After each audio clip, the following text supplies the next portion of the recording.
Party के द्वारा जो मुझे जानकारी मिल रही है, कहीं ना कहीं हाजीपुर से मैं चुनाव लड़ूंगा। भी वही है, व्यक्ति नहीं समय बलवान होता है। और आज समय ने अपनी ताकत दिखाई, समय ने न्याय किया और जस्टिस प्रिवेल किया। तो मैं हर चुनौती के लिए तैयार हूं, ना करूंगा, क्योंकि ये विश्वास और पुख्ता हुआ है कि पापा का आशीर्वाद पूरी मजबूती से मेरे साथ। ये सबसे पहले मैं हमारे प्रधानमंत्री और हमारे गठबंधन के नेता आदरणीय प्रधानमंत्री श्री नरेंद्र मोदी जी का हृदय से आभार प्रकट करता हूं। जिस तरीके से उन्होंने हमारी पार्टी के मान सम्मान को बरकरार रखा, जिस तरीके से हमारी पार्टी की उन्होंने चिंता की, मैं उनको विशेष तौर पर धन्यवाद देता हूं। हमारे गठबंधन के अहम सहयोगी जनता दल यूनाइटेड और हमारे मुख्यमंत्री नीतीश कुमार जी, इस गठबंधन में मौजूद हमारे तमाम साथी उपेंद्र कुशवाहा जी, आदरणीय मांझी जी, तमाम साथियों का मैं आभार प्रकट करता हूं कि उन्होंने जिस तरीके से इस गठबंधन को मजबूती देने के लिए इतनी सहजता से सीटों का बंटवारा किया। यकीनन जब कोई बड़ा गठबंधन बनता है तो हर दल को छोटे मोटे कॉम्प्रोमाइजेस करने पड़ते हैं, थोड़ी बहुत कुर्बानियां हर किसी को देनी पड़ती है। और मुझे लगता है कि एक बड़े जो लक्ष्य हमारे प्रधानमंत्री जी ने हम तमाम एनडीए के साथियों के लिए तय किया है, 400 प्लस सीटों के साथ जीतने का, उसके लिए मुझे लगता है हर दल ने बहुत सहजता से, मुझे भी अपनी एक सीट कम करनी पड़ी, वो भी हम लोगों ने बहुत सहजता से की। जनता दल यूनाइटेड ने भी अपनी एक सीट कम की। मांझी जी हों, उपेंद्र जी हों, हर किसी ने, उनसे जिनसे जो बन पड़ा, उन्होंने इस गठबंधन को मजबूती देने के लिए। और भारतीय जनता पार्टी का मैं जिक्र करूं तो उन्होंने तो 2019 से ही कुर्बानी दी है। उस वक्त सिटिंग उन्होंने अपने 5 सांसद हटाकर इस गठबंधन को उस वक्त 2019 में एक मजबूत स्वरूप दिया था। और आज उससे ज्यादा मजबूत स्वरूप, उस वक्त जो साथी हम लोग के साथ नहीं थे, आज वो भी हमारे साथ इस गठबंधन में मौजूद हैं। और अब इस नए गठबंधन के स्वरूप के साथ हम लोग का विश्वास और ज्यादा पुख्ता होता है कि जो लक्ष्य प्रधानमंत्री जी ने दिया है उसको तो हम पूरा करेंगे ही, पर एक हल्की सी चूक जो 2019 में रह गई थी, एक सीट से जो हम लोग रह गए थे, इस बार 40 की 40 सीटें जीतकर प्रधानमंत्री जी को प्रधानमंत्री पद पर बैठाने के लिए हम सब संकल्पित हैं। क्या अलायंस का धर्म निभाया गया? आप जो चाहते थे वो हुआ, एक सीट चलो आपने छोड़ी क्योंकि 400 का लक्ष्य आपको प्राप्त करना है, लेकिन वो 5 सीटें कौन सी होंगी? भाई, इसका जिक्र भी प्रेस कॉन्फ्रेंस में किया गया। लोक जनशक्ति पार्टी जमुई, जहां से मैं वर्तमान में सांसद हूं और मेरी वो कर्म भूमि रही है, जमुई हम लोग के पास है। और मेरे पिता की पहचान, मेरे पिता की कर्मभूमि, जिस धरती को उन्होंने अपनी मां माना था, हाजीपुर, ये दोनों सीटें एक अलग महत्व मेरे लिए व्यक्तिगत तौर पर मेरे परिवार के लिए रखती हैं। तो जमुई और हाजीपुर के साथ साथ समस्तीपुर है हम लोग के पास। वैशाली से हमारा ही प्रत्याशी चुनाव लड़ेगा। और मेरा गृह जिला, मेरे पिता का जहां पे जन्म हुआ, खगड़िया, वो भी हम ही लोग के पास है। आप कहां से लड़ेंगे? क्योंकि ये रूमर्स था कि आप 2 जगह से चुनाव लड़ सकते हैं। नहीं, मुझे लगता है पार्टी अंतिम फैसला इस पर लेगी, पर मुझे नहीं लगता कि 2 जगह से चुनाव लड़ने का मौका मुझे पार्टी देगी। पर इस पे अंतिम फैसला पार्टी ही लेगी। बट पार्टी के द्वारा जो मुझे जानकारी मिल रही है, कहीं ना कहीं हाजीपुर से मैं चुनाव लड़ूंगा।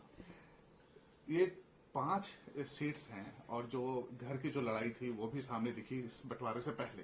अब कैसे आप अपने चचा को मनाएंगे या फिर परिवार में शांति होगी? भाई, मैंने बार बार इस बात को कहा है, परिवार के बड़े वो हैं, उन्हीं को ये फैसला लेना है। मेरे पिता के जाने के बाद परिवार के मुखिया की भूमिका में वही थे, मेरे पिता के स्थान पर वही थे। जिस तरीके से विपरीत परिस्थितियों में भी मेरे पिता ने, ऐसा नहीं है कि इससे पहले कभी परिवार पे संकट नहीं आया, इससे पहले कभी पार्टी में संकट नहीं आया, पर मेरे पिता ने इस बात को सुनिश्चित किया कि हर परिस्थिति में वो पार्टी को एकजुट रखें, परिवार को एकजुट रखें। पिता के जाने के बाद इसी भूमिका में मेरे चाचा जी थे।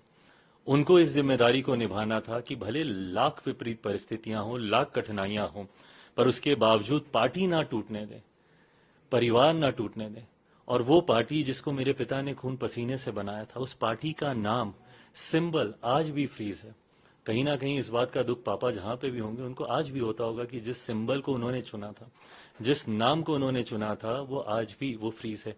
इन परिस्थितियों में पार्टी और परिवार नहीं पहुंचता, ये जिम्मेदारी चाचा जी पर थी। पर बहरहाल गंगा में से काफी पानी अब बह चुका है, परिस्थितियां काफी बदल गई हैं। एक बात वो अक्सर कहते हैं, मैं मानता हूं कि हकीकत भी वही है, व्यक्ति नहीं समय बलवान होता है। और आज समय ने अपनी ताकत दिखाई, समय ने न्याय किया और जस्टिस प्रिवेल किया। अब आपको नहीं लगता है कि अगर वो आपके खिलाफ खड़े हो जाएं तो आपके लिए प्रॉब्लम हो सकती है? भाई आने वाले दिनों में मैं हर चुनौती के लिए तैयार हूं, हर चुनौती के लिए मैं तैयार हूं। और ऐसा नहीं कि इससे पहले चुनौतियां नहीं आई हैं मेरे जीवन में, मैं पिछले 3 सालों से सिर्फ और सिर्फ चुनौतियों का ही सामना कर रहा हूं। तो ऐसे में अगर कोई और चुनौती भी मेरे सामने आती है तो उसका भी उतना ही डट के सामना करूंगा, क्योंकि ये विश्वास और पुख्ता हुआ है कि पापा का आशीर्वाद पूरी मजबूती से मेरे साथ है। भाई प्रिंस का क्या होगा? उसके लिए मेरी चिंताएं पहले भी थी, आज भी है। युवा है, नई शुरुआत थी उसकी, बट बहरहाल उसने अपने लिए कुछ फैसले किए हैं। मुझे लगता है उन फैसलों के साथ अब उसी को ही जीना है। इस 5 सीट में उनको जगह मिलेगी? जैसा मैंने कहा कि ये मेरी पार्टी एक अलग संघर्ष के दौर से निकली है। तमाम फैसले पार्टी के वो लोग लेंगे जिन्होंने पार्टी के बुरे दिनों में, पार्टी के कठिन समय में पार्टी के साथ जो दिन रात बिना लड़खड़ाए, बिना डगमगाए, एक अलग ही विश्वास और अलग ही जोश के साथ। आज की तारीख में मुझे वो 5 जुलाई भी याद आती है 2021 की, जब मुझे नहीं पता था पार्टी और परिवार टूटने के बाद कि मैं बिहार की धरती पर कदम रखूंगा तो कोई एक व्यक्ति भी मुझे मिलेगा कि नहीं मिलेगा, क्योंकि मेरा सब कुछ, मेरा पार्टी ऑफिस, मेरा संगठन, मेरे तमाम सांसद सब मुझसे छीन लिए गए थे। तो मुझे नहीं पता था कि कोई एक भी व्यक्ति मुझे मिलेगा कि नहीं मिलेगा वहां पर।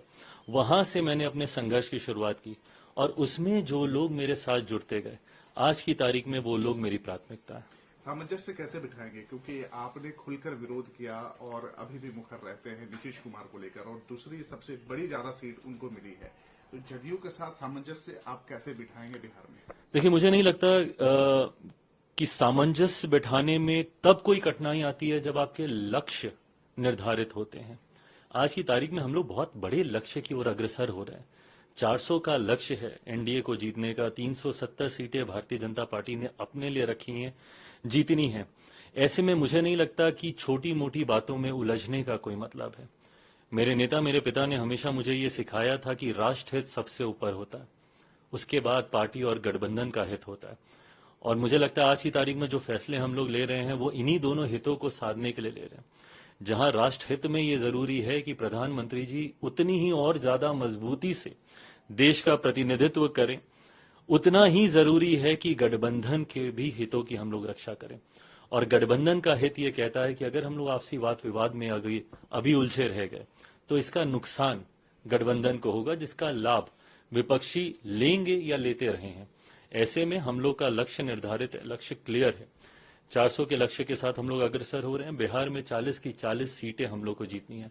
ऐसे में तालमेल बैठाना होगा और मुझे लगता है कि गठबंधन के भीतर ये बहुत खूबसूरती से हो रहा है, जो कि सीटों में परिदर्शित हुआ ही है।